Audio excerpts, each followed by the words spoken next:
Scream for me, minivan! Yeah!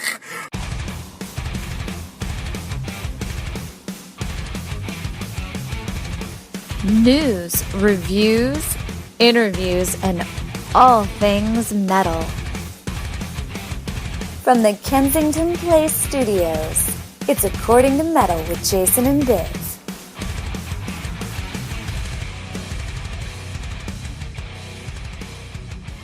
You, yes you, I'm talking to you, are listening to According to Metal, news, reviews, interviews, and all things metal. I, of course, am Jason D. Wilkins, your co-host extraordinaire in the Kensington Place Studios on a wonderful sunny day.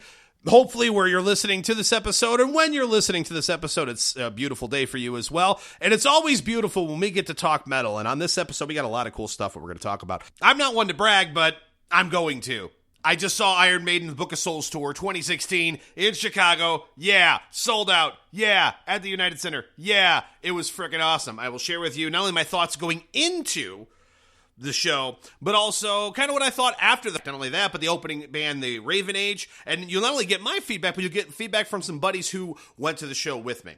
Got 5 reviews, including my first perfect score of any album we reviewed so far on the show.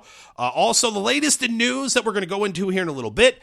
Nate Loosemore from Lost in Thought, last week's Biv's Best Band You Never Heard Of, is going to join us on this episode to share with us what's new on that horizon. Plus, Biv's Best Band You Never Heard Of this week and so much more. And speaking of Biv, I kind of know that guy. He's also my co-host. Scream for me, Biv! What's going on, man? Not a whole lot, Matt. Just, I'm so glad that we decided to actually record this show a day late. And I think we all know why. We always do the show on Mondays. I know the shows drop for you on Friday, but we record these on Mondays, usually at night. We didn't record yesterday, whether during the day or at night. Biv, you want to tell them why? Well, opening day baseball. Absolutely. It's a religious holiday. It's a day that Biv typically takes off of work. Yes. If that gives you any idea. And it absolutely was. Now, I am a Cubs fan, lifelong, have a Cubs tattoo, and all of the talk about the Cubs. Look, I'm even getting burnt out of going to ESPN or national websites and just saying, Cubs are going to win. Cubs. It's really uncomfortable for somebody who's been alive 37 years and have lived in 37 years of Cub misery to have everyone saying they're going to be the best team in baseball. I can't handle it yet. But I do know of a team who's certainly not going to be any competition for my Cubs, and that would, of course, be my buddy Biv's favorite team. Biv, are you excited about your team this baseball season? I'm sure you're thrilled. Well, let me just tell you how bad the Milwaukee Brewers are going to be this year. Now, Jason, as you know, just about every year I get, every year, I get the MLB Extra Innings package so that I can watch every Brewers game because, of course, it's out of market for me. Yeah. Well, the Brewers are so bad this year and will be so bad.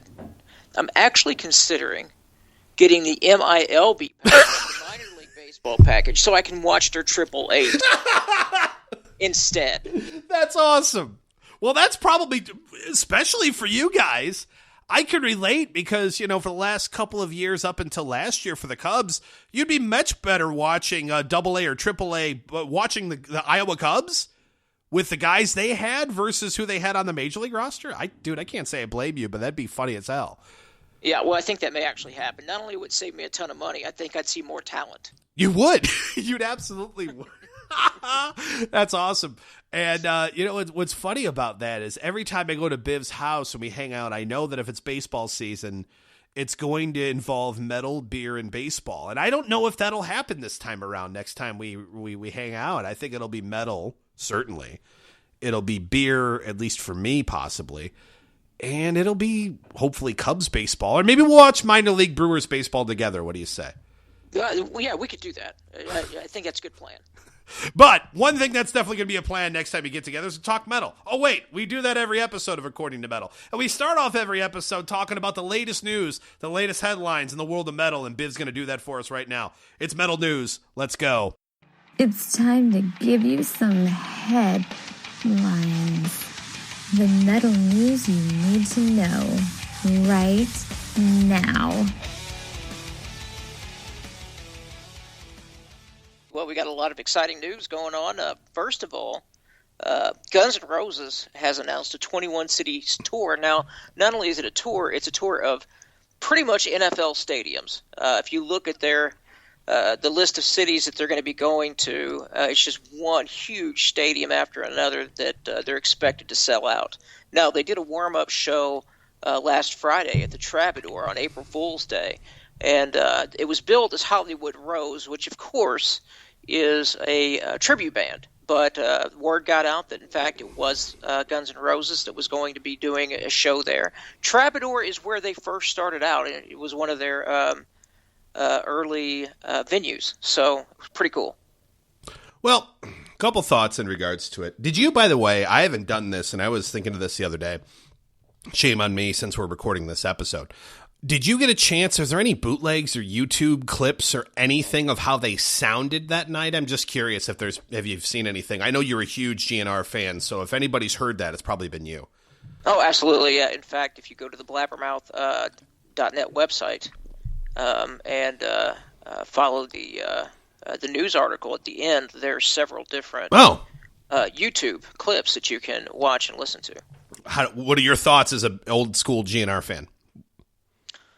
It was weird seeing them all together again. I mean, do you realize it's been 23 years? That's crazy. Since the Use Your Illusion tours. Wow. So, it's been that long. So it was very bizarre to see them on the same stage. But they sounded really good, like they never stopped playing together. Of course, Axl's voice isn't what it used to be. Well, but, when you do the intro to Welcome to the Jungle like he's done for years, man, that'll eat your throat up. I bet, and that's what's funny about this tour. I know that my wife's really excited about it. She wants to go. Biv, I know you're a huge GNR fan. And this is something that you were talking to me about months ago, well before we even did a podcast, where you're like, dude, there's talk of it. Right. And I'm neutral in this. I'm not over the moon thrilled that GNR is back together. I'm not an over the moon huge GNR fan, but I do respect what they do. And I think over time they've grown on me, and I've appreciated them more and more. If we would have been having this podcast 5-10 years ago, I've been like, oh man, Guns N' Roses sucks. I don't know what the big deal is. I'm a little different nowadays, especially their older stuff. I really have an appreciation for, as I maybe get older, more mature. It's kind of like, and it's going to sound like blasphemy, but it's kind of like Led Zeppelin to me. I had a ton of friends in high school in my early 20s who were like, Zeppelin, man, they're freaking awesome. And I'm like, I don't see the big deal. But as I've gotten older, I've really grown to appreciate what Zeppelin was as a band and the influence they had on so many bands. And I put GNR in that category too. Now, don't freak out and say I'm comparing GNR and Led frickin' Zeppelin together. I'm not doing that. But hopefully you get where I'm going with this. But I do like the fact, based on what you're saying, that at least they sound tight. They still sound good, and still are going to put on just an absolutely huge show. Which is just going to make an absolute boatload of money. It's absolutely amazing to me. Oh, it absolutely will. Now, the other members that they had on stage with them, besides Duff and Slash, they also had Dizzy Reed, which is the keyboardist. He was the keyboardist on the Use Your Illusion tour. And then they had the drummer who was he was the replacement drummer for Matt Sorum after Axl kind of fired the rest of the band, if you will, back in '94. So all of the musicians are people who have played that music before. So it's not like, the supporting musicians, that is. It's not like he brought in people that haven't played it. Now, the reason for that is because Steven Adler, who had canceled his April 1st show at the Whiskey, he had announced that there might be a major.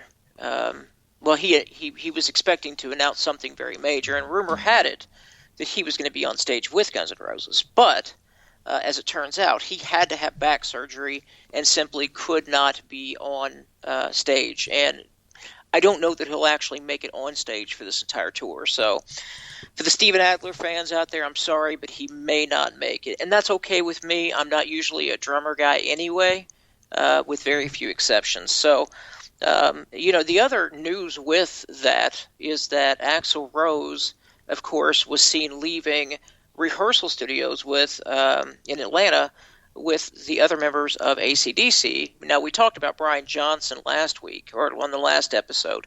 And now, rumor has it that Axl may replace Brian Johnson at some of the upcoming shows. How that would work with the current GNR tour, I don't know. But what are your thoughts on Axl and AC/DC together? Well, it's funny. I was talking to my wife about that because, of course, she's interested in going to see the GNR tour. And when I mentioned, Axl Rose rumored as AC/DC, the first words out of her mouth are, "No, whoa, wait a minute. Well, how the hell is that going to work?" So, right. She's thinking what a lot of other metalheads and a lot of, hard rock fans are thinking around the world, which is going, wait, well, you can't do both. But if you look at how the shows are set up and how there's a good time lapse between a lot of the shows, Yes. it is possible, depending on how AC/DC's the rest of their tour would shake out and how you would pull that off. I don't know. I just, knowing what I know about Axl, wouldn't trust him enough to be in both bands at once and actually follow through on any of those commitments, but that's just me. And I don't know. I think that I think there are other fits that you could have besides Axl Rose.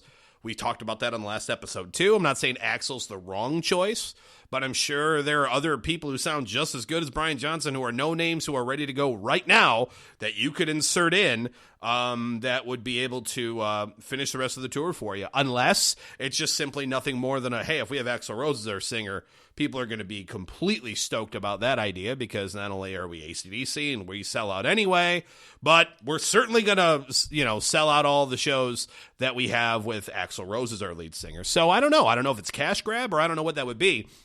Or maybe because they haven't announced anything yet that, they're still trying to mend some fences with Brian Johnson, who seemed legitimately pissed off at the idea that you guys are just replacing me, I guess. What the hell's going on here? Well, you have to admit, if Axl were to join AC/DC to finish off that tour, I think it would be just a massive draw. The other thing, too, is, in Axl's mind, he's conquered the world. I mean, let's face it, GNR conquered the world on both the Appetite Tour and the Use Your Illusion Tour. Though, he's always, had a very deep respect for the bands before him. Thin Lizzy, AC/DC, the Rolling Stones. He's done covers of those.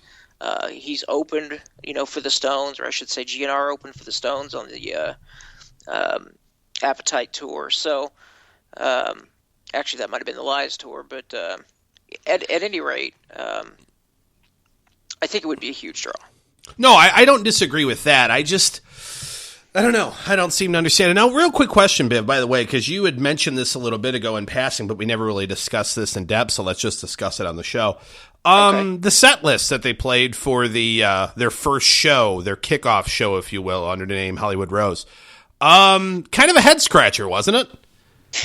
It really was, because they played two songs from the revamped lineup, off of Chinese Democracy, that is, and didn't play some of the classics. Now, that could have just been because it was a warm-up show.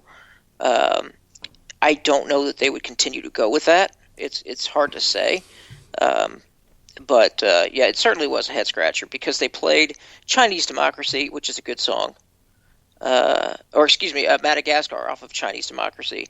But then they played Better, which is not one of the better songs off of Chinese Democracy, in my opinion.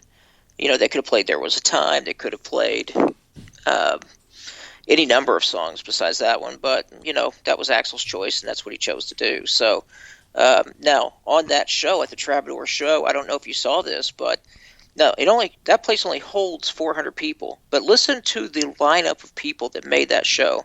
Kate Hudson, Bradley Cooper, Lenny Kravitz, Chris Brown, Jim Carrey, and Nicolas Cage were all there. Wow. Now, that is, are you kidding me? That is just an absolute massive, massive draw. of Hollywood power. So I think that. Oh, and by the way,